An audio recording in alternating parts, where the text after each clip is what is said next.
a long time. But it was just that she, one of the things working as a maid for the white students there, if they had clothes and things that they were tired of, they gave them to her. If she couldn't wear them and I couldn't wear them, then she could give them to somebody else, because there was always somebody else who needed shoes, who needed a coat, who needed those clothes. So that's kind of how I, as I said, got introduced to philanthropy. And then I believe, to whom much is given, much is expected. And I also believe that no one as a community, as a state, as a country, we're never going to be any better than our poorest person or our most needy person. So it's one thing to have, to be blessed with a whole lot of things and to have come a long way. But there's so many people out there that have needs that if you have the opportunity, giving back is the price we pay for being here, so to speak. So I'll stop there. I can talk now, but I'm going to gauge myself. Well, thank you for that. Ritche, would you like to tell us a little bit about yourself and what drives your philanthropic efforts? Sure. Thank you, Kamisha. Like I saw Edith Kelly-Green, my giving kind of started with my family also, with my grandfather, my grandmother, and my mom always looking out for someone else and what they needed. They were all, I guess, my grandparents were all entrepreneurs and had a farm or a business or something that they, that was their means of survival. And they were always looking out for their neighbors, somebody at the church, someone down the street, someone always needed some help and they were always willing to give. And that was passed on down to my mom and to me. And so the main reason I give is because of a sense of gratitude and wanting to be a part of the greater good, knowing that I have been blessed and that I can bless someone else, even with a little bit that I do can mean a lot to someone else. So that's the main reason why I give. Thank you. I think for a lot of people, what I've noticed is that you have to believe in the power of your gift and the difference that you're making. Mm-hmm. And it sounds like from both your answer and Edith's answer that is the driving force for you all as well. So Evan, tell us a little bit about yourself and what drives you. Yes, I think we all kind of embrace the maxim, to whom much is given, much is expected. Edith pointed that out earlier. For me, it really began as a child growing up in the islands. And I remember going to church, and again, as a 4 or 5 or 6 year old, and my grandmother and my mom would give me a quarter, right? And that would be my donation. Now, they could have easily just done it themselves, but they saw it fit to hand money to each of us, my other 4 siblings, to give. And I always thought back then, wow, okay, they're teaching us a lesson here about giving back, even when we ourselves were not income producing, right? There was a ledger there with our names on it and what we were giving, although we weren't really giving on our own behalf. And fast forward to today, where I've been involved in a number of business ventures, and the lens that I look at philanthropy through is through that of an entrepreneur and a business owner, and seeing the impact that we have in communities around economic development and hiring people that look like us, because we are the largest producer of employment among our community. And so we'll talk a little bit more about that later, but that's my perspective, giving back and making a difference. Yeah, I think in the African American community, we understand it more because we were taught that. Like you were saying, I definitely remember getting that quarter on the way into church as we got out the car. My grandma used to tie mine up in a handkerchief, and I would hold on to that handkerchief. And depending on the day, I'm not even sure I wanted to give my quarter away. So it just depends on the Sunday. But a lot of us had that experience as children. So one thing that brings me to the mind of knowing that that's kind of foundationally where a lot of us came from. We used to get that quarter, or when our clothes were too small, our parents would give them to our neighbor or give them to a friend, to one of their friends and things like that. And when you think of philanthropy giving, you don't always think that those are things, those count, like those teach you. And as you get older, that's the foundation for how we learn to give and why we give and things like that. So going into that, I want to talk about why that is giving is so mystified within the African American community. A lot of times, like you said, like I was saying, those things really count. But when you ask people, just everyday people, everyday professionals, or retired people, everyone, are you a philanthropist? A lot of people, they kind of shriek at the thought of it, or they don't really consider themselves that when they give that, when we're always giving. By facts, it said we give 25% more. So let's demystify some of that. What do you think one of the biggest myths about philanthropy within the Black community is? What are some things that we don't give ourselves enough credit for about philanthropy within the Black community? And Evan, I'll come back to you with that one. Starting with me, Yes. I think the most prevalent one is that we don't give. I mean, such a fallacy, such a myth that we don't give. And maybe that's probably a thought outside of our community projecting on us than it is within our own community. And I think the other myth is on the other side of the spectrum, that we're the largest recipients or beneficiaries of philanthropy. And we'll talk a little bit more about that, where that, depending on the leadership of the organization, that's not the case. There's some recent studies done that shows that organizations led by African Americans and Hispanics tend to get less funding than those run by their white peers for a host of other reasons that we'll talk about a little later on. But I think the giving side and the receiving side are two myths that that we face. Edith, I'll come back to you with that as well. What are your thoughts around that? Perhaps there may be our thoughts about ourselves, that we have nothing to give, that we, and as a race, are on the bottom rung. So why should we be giving to anybody else? We don't have anything in the first place. And I'll always tell people, when I talk to students, even high school students, I say, when you put your resume together, put on there that you are a philanthropist, because most people think of giving in terms of writing a check with a whole lot of zeros on it, or a zero on it even. And that's not necessarily all, that definitely is not all that philanthropy is about. I think we all have the capacity to be a philanthropist, and I think we all are philanthropists in one way or the other. We may not recognize that because we're tied to that traditional definition of philanthropist. Ritche, would you like to provide some insight on that as well? Yes, I would say that we give, but we just don't talk about our giving. We don't put our name on the box that we're donating to somebody. You know, nobody has to know that we give. It's just what we do.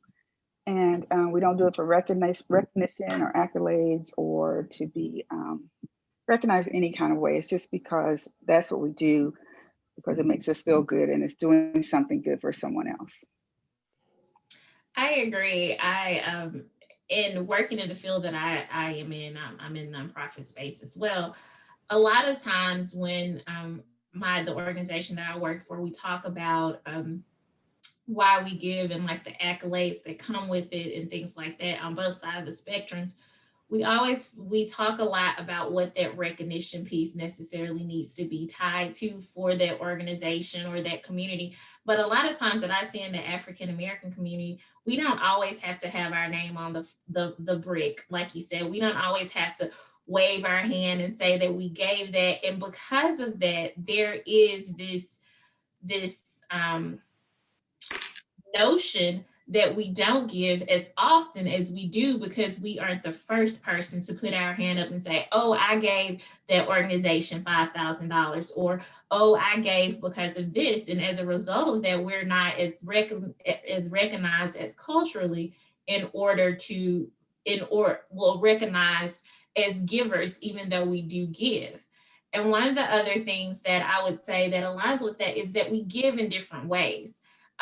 Because of the wealth gap, because of socioeconomics and things like that, our gift does not always align or look like the majority's gift. And for that reason, some people think that we don't give or we don't give as much.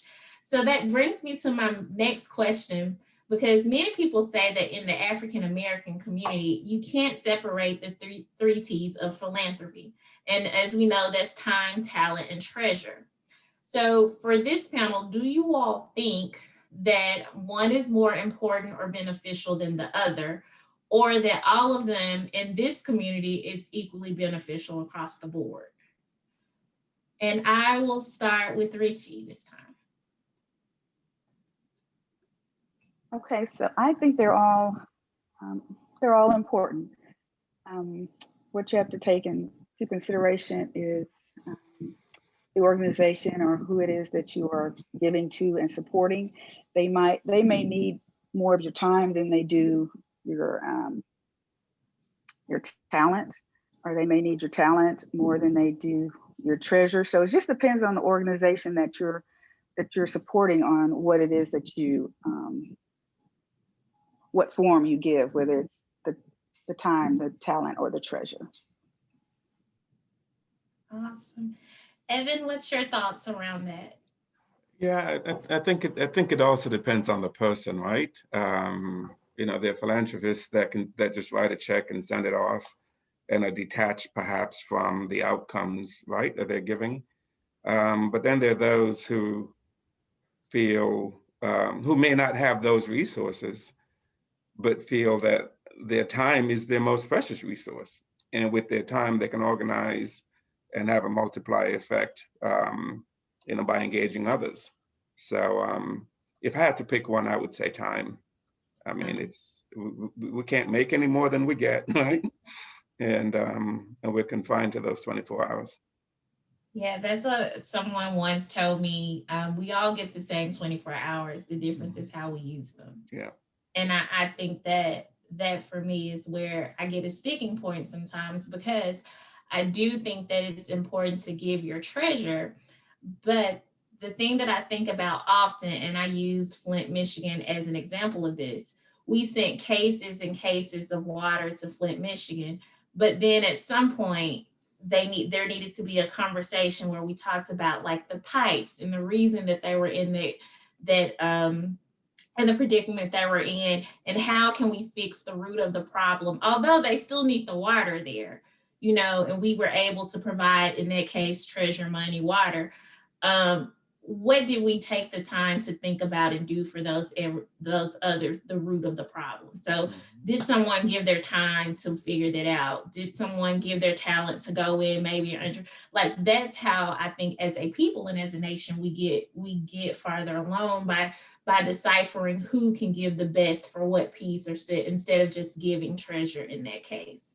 So I definitely agree with you about that part. Edith, what are your thoughts around that? Not much more than what they've said. I think my thoughts are that it depends on which one you have the most of, because there's a need for all three. If you don't have money, give talent, and you have a talent, give that, or you have the time, give that, or vice versa, or however that works for you. Whatever you have, give it. And that's going to be, for someone, that's going to be important to somebody or something out there. So with that being the case, Edith, do you feel like philanthropy is an obligation within the African American community? Are we actually obligated in order to do better to progress as a people? Are we obligated to be philanthropic and philanthropists in one way or another?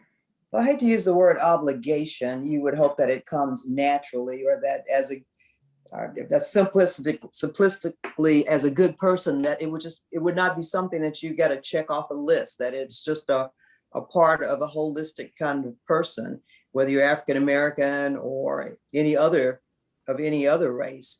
That's not necessarily true though, but that's what I would, where you flipped, where did you go?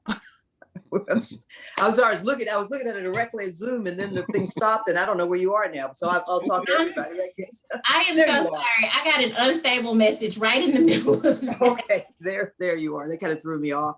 So I wouldn't like to use the word obligation. I would not think of philanthropy as something that you do because you're forced to do it or you're coerced to do it. So I wouldn't use the word obligation, but yes, I think it is something that everybody should do. And that, again, it's the price we pay for being here to help others. And it's biblical too, but it's just the thing we should be doing. I agree. Anyone else on the panel have thoughts around that? I'll just echo in some respects what Edith said. You don't give to be seen, but it's not too bad being seen given. I didn't create that maxim. I've heard that from my preacher many times. And so if that's your philosophy, then yeah, it has to be in you to do it.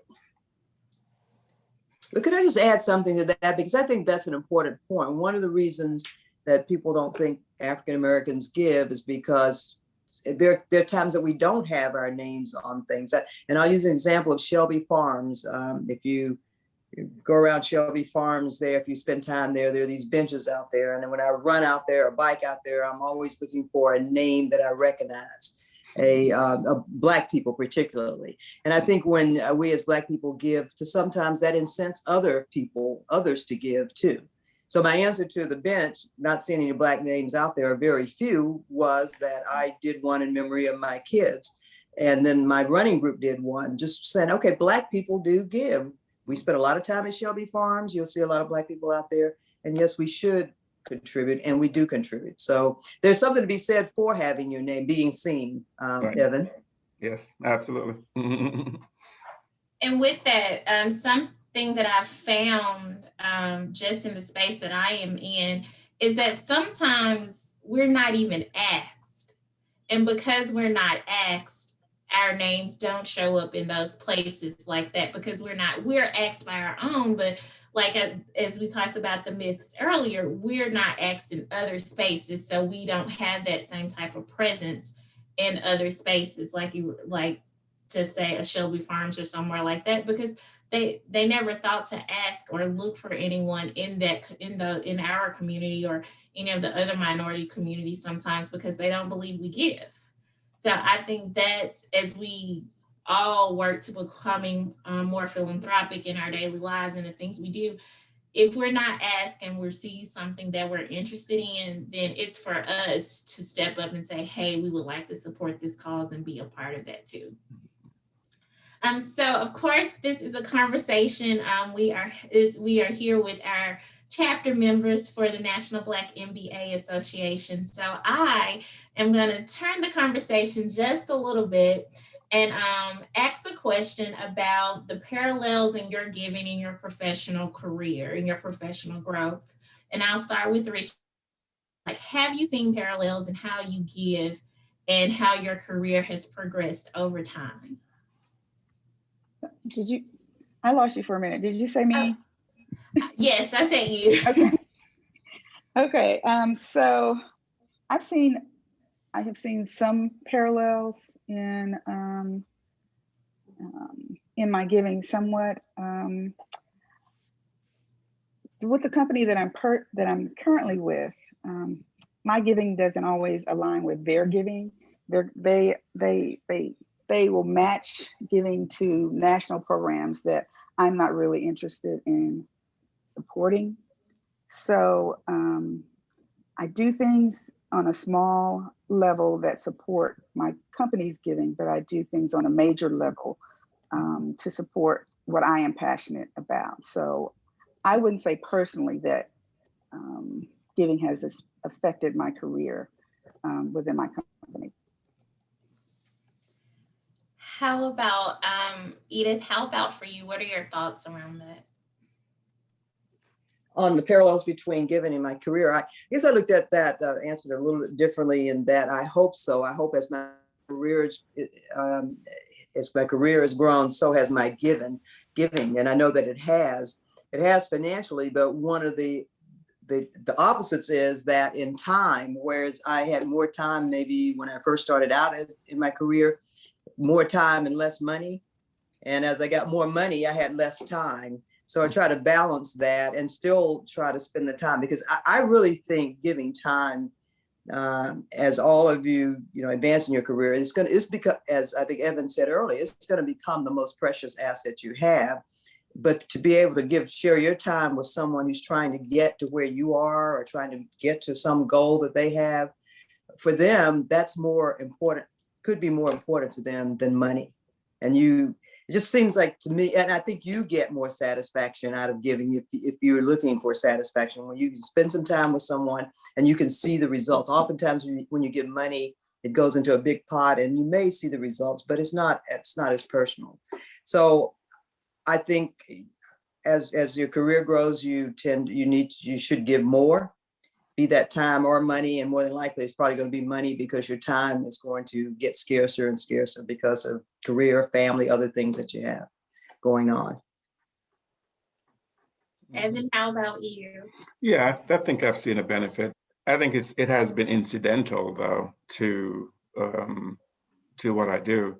I'll give it, for instance, for some time I coached girls under 8 soccer and boys basketball. Well, who are you interacting with? Parents of those kids. Those parents have lives. Some of them may hold influential positions, at companies that you're trying to engage as an entrepreneur, and you foster relationships in that manner. It's organic, it's natural.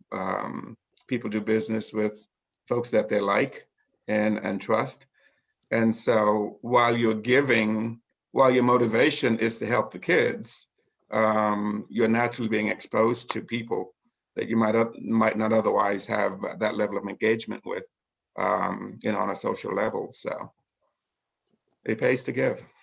Again, you're not motivated by an outcome to get something back. You're motivated by a desire to contribute. But incidental to that sometimes is success that you never foresaw, because you don't know who's there, right, until you show up. That's true. You never know who you're sitting beside. Just in another context, we always talk about conference, how things are so busy. And a lot of the time when you go grab something to eat or you sit down, like, you never know who that person beside you is. So to the benefit of being in the place and having those relationships, and in the same case, it applies in the philanthropic world, I think. So with that, all this year, all of the social justice unrest we've had during the pandemic, and things that have happened along the way, and I'll start with you, Evan, what do you think should be corporate America's commitment to philanthropy in terms of social justice and other causes in that space? That's a loaded question. It really is. And it's a deep question. And I'm seeing an awakening, if you will, maybe a reawakening among major corporations around inclusion on the business side, right? I think in light of the pandemic, and even before the pandemic, you have to have some race-based intentions, right, to make a difference. And I put a link in the chat that I'd love for everyone who's interested to check out that report, because it suggests that what otherwise seems like a good maxim, we are colorblind in our giving, doesn't achieve the outcomes that we're looking for. You really have to be intentional about impacting certain communities. And if you're going to make that impact, you have to have that lens in order to understand, what the pains are and how you can make a difference. So I think corporate America has to be intentional. They've got to be focused, and they have to measure their results. I especially like the part that you just said about measuring results. I think for a lot of places and companies that, just from my perception, is that they don't measure, they just do. And as a result of that, they keep doing the same thing over and over that's not having the impact. So then there's a thought or notion that this isn't working in the way that we would want it to. And so a big part of that is measuring the work that they're doing and pivoting and looking at it retroactively and saying, okay, how can we make this better for the next iteration or the growth for this? So I definitely can see that as one of the things that corporate America does have to be more intentional about doing when it comes to that space. I'll come back to you, Edith, with the same question. What are your thoughts around corporate America and their commitment to philanthropy in terms of social justice? Well, I am divided on that because sometimes I think about that and it just makes me so angry. It is not like this started in May. Right. This is not new.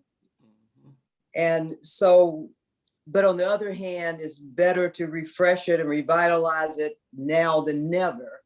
But, you know, I was on a call with talking to someone about, let's get started. I said, let's get started. This started 50 years ago. We've been talking about this for years and years and years, but I could go on, and I know we don't have a lot of time here, but on that. And actually, I didn't realize how angry I was about that, but It's passion. It's not anger. It's passion. Passion maybe, but no, I'm angry. I'm angry. But on the other hand, for whatever reasons that it is being done, hopefully there will be long-term, there will be benefits that get ingrained. Now we know why companies do what they do in any case is for the bottom line profitability. And that's fine if we come out on top. Companies realize that diversity has a business aspect to it. People who buy all products generally are diverse. So they also realize the benefit of inclusion, different ideas, diversity of thought. So whether this will be long-term or get ingrained where it becomes natural, because it cannot be a program. It cannot be something that's layered over how we normally operate. And we cannot, well, I guess we could be talking about this 25 years from now and saying, you could be asking the same question. What do I think about companies getting involved in social justice? I just certainly hope not. I don't know if that answered your question, but it surely gave me some of my thoughts. It does answer our question because for you, like you said, it's not new. Like this isn't a new conversation. It's just once again what I would like to, what we say a lot at work is it's bubbled to the top again. It is the thing that everyone's talking about, and the staying power and the intentionality behind it for companies is what's going to make the difference in the longer term. And I think when you look at it, that's on the financial side of it and on how their employees and their teams and their associates operate within their company culturally too, how they come out of this space at this time, because people are awakened by it.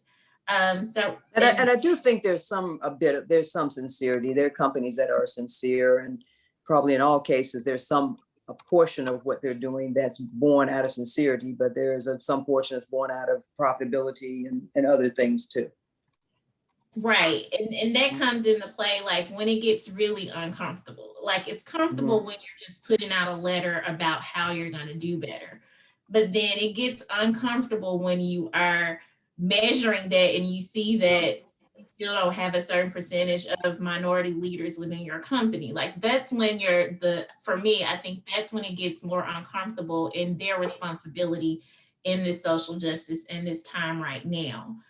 Ritche, I ask you to lend your insights too toward this question. What do you think their responsibility is? What do you think they should be doing more of? So I think all corporations, companies, businesses have an obligation to give back to those that support their business and their employee base. Their giving should support the percentages, I think, of their employee bases. I also feel like this is like this is the thing to do right now. This is what corporations are talking about. This is this is good for business right now. So everybody's talking about it. And because of all of the recent events, there's been a flare up on the campus at my university, my alumni, the University of Arkansas. The students were upset. They were writing letters, posting things on the internet. And so we decided that we wanted to meet with the chancellor. So we drafted this letter to meet with the chancellor to talk about the things that we thought needed to be changed. And in doing my research, we realized that the same things we were asking for now were asked and requested and demanded 22 years ago by the person that was then the president of our Black Alumni Society. So over 22 years, things have not changed. They're basically the same on the campus. It may have a different face on those that are doing it, but it's still systemic and deeply ingrained within the systems. And so, so we just have to be diligent about making sure that this stays on the forefront, and that the things that the corporations and the businesses that they say they're going to do, that we make sure that they are doing them, and have accountability and measures to make sure that we're making some progress and not just spinning our reels or talking or doing things for appearance. Definitely, I agree with everyone here. I wrote down 3 words for me that I think apply to this in so many different areas in life as well. Intentionality, which Evan said earlier, diligence, which you said, and accountability, which is what Edith was referring to as well. When we think of that, those are the things in corporate America that we as employees or professionals want to make sure that when we're having these conversations, that we're bringing that to the table, when we're holding our companies responsible for being present in our communities and how they're giving and what their philanthropic efforts look like, for where we have a say. Like, those are the things we need to, are we intentional about it? Are we diligently raising our hand and speaking up about it? And are we holding those people accountable in order to be able to see that progress? That's 3 easy things that you can think of. And it doesn't, for me, I always say innovation isn't always creating something that never existed. It could be creating something better that has already existed. And sometimes we have to get innovative with our approach as professionals within those within our companies, of how we present the ideas and topics, and hold our companies responsible for what we feel the commitment to our community should be. So we are almost at time, and I want to give everybody a few minutes to ask any questions that they may have. So I want to round out with each person just answering a question. So when you think about your philanthropic endeavors, what are you the most proud of? What makes you smile? What makes you feel like, I know I made a difference in this area? What project is that? What giving form is that? What is that one thing where you was like, I know I did that, like I had an impact through this? And I will start with you, Ritche. Thank you for that question. I am most proud of a endowed scholarship that we established at the University of Central Arkansas in my father's name. He was the first African-American to graduate from the University of Central Arkansas. And now we have a scholarship that is funded to support Black students that want to matriculate through the University of Central Arkansas. And that's what I'm most proud of. Awesome. How about you, Edith? Well, I believe you should can focus on, determine what you want your philanthropy to be directed to. And mine is health and education.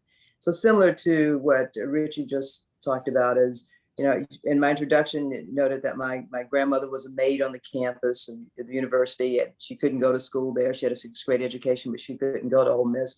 So in 2000, I was the founding chair of the Ole Miss Women's Council for Philanthropy. Established the 2nd scholarship there, endowed scholarship, in my grandmother's name. It's a scholarship, a 4-year scholarship for an African-American female from the state of Mississippi in the School of Accountancy, which is my my background. And I also endowed a second one for my mother-in-law, who was a cook on campus.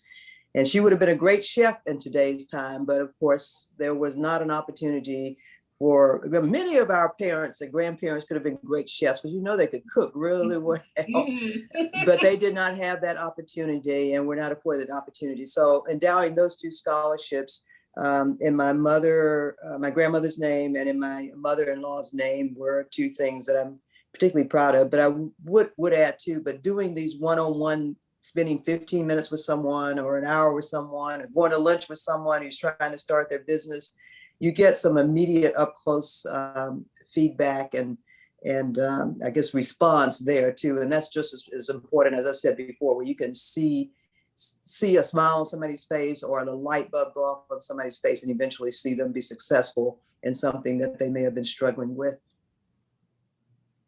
Awesome. How about for you, Evan? I think up until maybe 6 months ago, it was in my business hiring people who you might think or term at risk as employees, and giving them a second chance. But 6 months ago, I got involved with my fraternity with March for Babies in support of the March of Dimes. And the highest amount of funds we'd ever raised as a fraternity chapter was $4,000. We blew it out the water this past six months ago to $24,000 as a chapter. And I'm trying to find out what the aggregate sum was for Alpha nationwide. And when I do, maybe I'll let you know. But more importantly, I didn't realize that premature births and birth defects impacted our community much more than others. Although both of my brothers are neonatologists, and I should know just from being around them, it really is. But if you look at a March for Babies campaign, because of the unconscious bias that exists out there, the face of March for Babies, of March of Dimes, is not ethnic. So they're having to portray a picture that is more inclusive, although the ultimate beneficiaries of that program are to help the highest impacted communities, which are African American communities. So my March for Babies involvement, I think, has been probably the most rewarding so far. Awesome. Well, I would like to say thank you all. All of your endeavors inspire me to definitely give more, care more, and to be more active within my community and in my philanthropic efforts as a whole. And I hope that we have inspired other people on the call today. It was a thoughtful conversation. A lot of things, like I said, for some reason in the African American community, conversations around philanthropy doesn't happen often.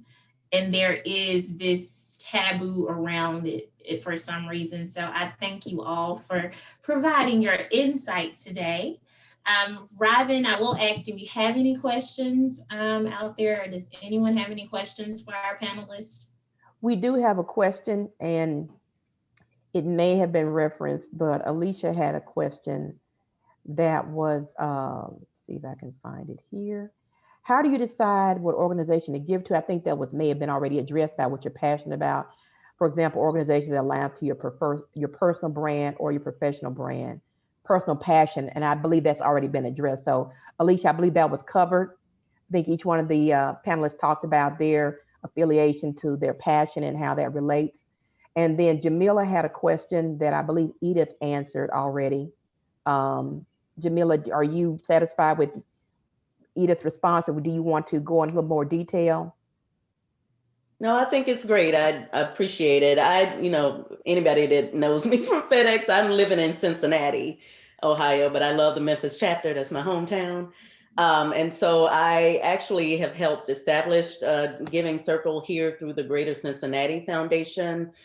It's called the Giving Black Cincinnati Giving Circle, which is the longest name ever. But the whole purpose of it is to cultivate Black philanthropists and actually give the money back to nonprofit organizations that definitely have missions that are helping people in our community. So it can be a big organization such as the YWCA that has programming that benefits African Americans, or it can be a smaller type of thing. But we're in our second year, and it's been amazing to just be a part of it. From serving on the committee, but also just being able to give my money and seeing firsthand where it's going. So just wanted to see if anyone else had been engaged in something like that, or any additional thoughts, or if you got a big red flag you need to hold up, I want to see that as well. But it was encouraging to see the story from Edith about that. And it can be as small as, small as a few people getting together or bigger. Okay, thank you. So just for everybody in the chat, Edith has provided her email address, and Evan provided a link earlier for that article about philanthropy and race. So if everybody took note of that. And let's see, what else do we have here? I believe that's it. Oh, and Evan just provided his email as well. Thank you, Evan. Mhm. Sure. All right. Okay. Ritche, do you want to provide your email? Put her on the spot. No pressure. No Just pressure. a little pressure. I need more emails. And All by the right. way, if we don't answer those emails immediately, don't feel like we're not ignoring you. Just send it again, because there are a lot of emails around. Right. So don't take it personally. Right. Do we have any other questions from anybody in the audience that something maybe that we did not cover? Anybody else? Everybody got all their questions answered, and they have all the information they need to know? There's more to learn, but for today. Exactly. I would add that for those of you, since we're talking about philanthropy and organizations that you're passionate about, if you are a part of an existing organization that has a philanthropic arm, for example, if you're part of a sorority or a fraternity or some type of other professional group that works to provide philanthropic efforts, that is another way to be able to give as well through those arms. I know that for myself, I have 2 or 3 groups that I'm a part of that I give through them, and those efforts help provide scholarships and different things like that. So that is another way that you can share in that endeavor. I would also like to add that with our Memphis chapter, if any of you all are not members or know anyone that can benefit from being a member, Kanisha talked about giving your time and your talents. We definitely could use you guys if you want to work more closely with us on things that we can do and bring to our membership base. We are definitely open to your thoughts and ideas, as well as your time and talents. Yeah. So could I add one thing? So this is something that everybody on this call can do, is go out, get your resume, and add philanthropist to your resume, because you all are in some way or another. And if you aren't, then earn the title. Mm-hmm. Seriously, we're all philanthropists. We all give in some way. Absolutely. Daryl, I see that you are back with us. Would you like to add any parting last words, sir?